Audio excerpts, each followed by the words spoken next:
తెలంగాణ తల్లి విగ్రహావిష్కరణ సందర్భంగా సెక్రటేరియట్ పరిసర ప్రాంతాలు సర్వాంగ సుందరంగా ముస్తాబయ్యాయి.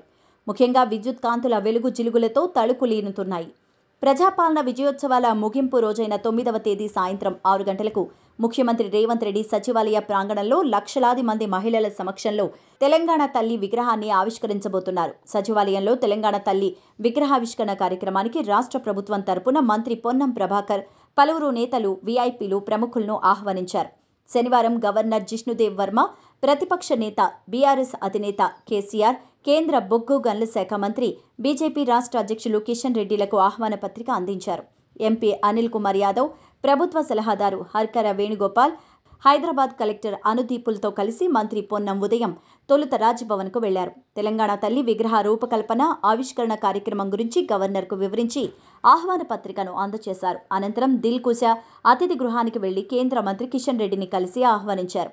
తర్వాత ఎర్రవల్లిలో ఉన్న కేసీఆర్ వద్దకు వెళ్లారు. మంత్రిని కేసీఆర్ సాదరంగా ఆహ్వానించి శాలువాతో సత్కరించారు.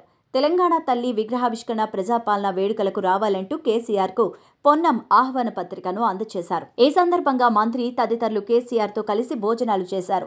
రాజకీయాలేవీ చర్చించలేదు. పొన్నం కేసీఆర్తో భేటీ తర్వాత పొన్నం ఎర్రవల్లిలోని విలేకరుల ప్రశ్నలకు సమాధానాలిచ్చారు. ప్రభుత్వం పక్షాన తెలంగాణలో అందరినీ గౌరవిస్తాం. గవర్నర్, కేంద్ర మంత్రి కిషన్ రెడ్డి, మాజీ సీఎం కేసీఆర్లను కలిసి ఆహ్వానించాం.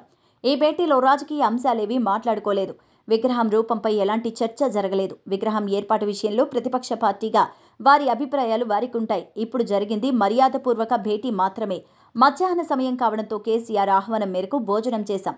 మేము అందరినీ ఆహ్వానిస్తున్నాం. కేసీఆర్ రాక విషయంపై వారి పార్టీలో చర్చించి నిర్ణయం తీసుకుంటాం. ఆయన శాసనసభకు వస్తారా రారా అనేది వారి వ్యక్తిగత విషయం అంటూ పొన్నం వెల్లడించారు.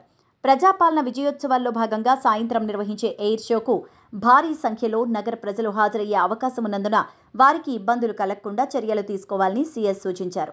9 సూర్యకిరణ్ విమానాలు ఎయిర్ షోలో పాల్గొంటాయని తెలిపారు. అనంతరం రాహుల్ సిప్లిగంజ్ మ్యూజికల్ షోకు హాజరయ్యే వారికి మౌలిక సదుపాయాలు కల్పించాలని అధికారులను ఆమె ఆదేశించారు.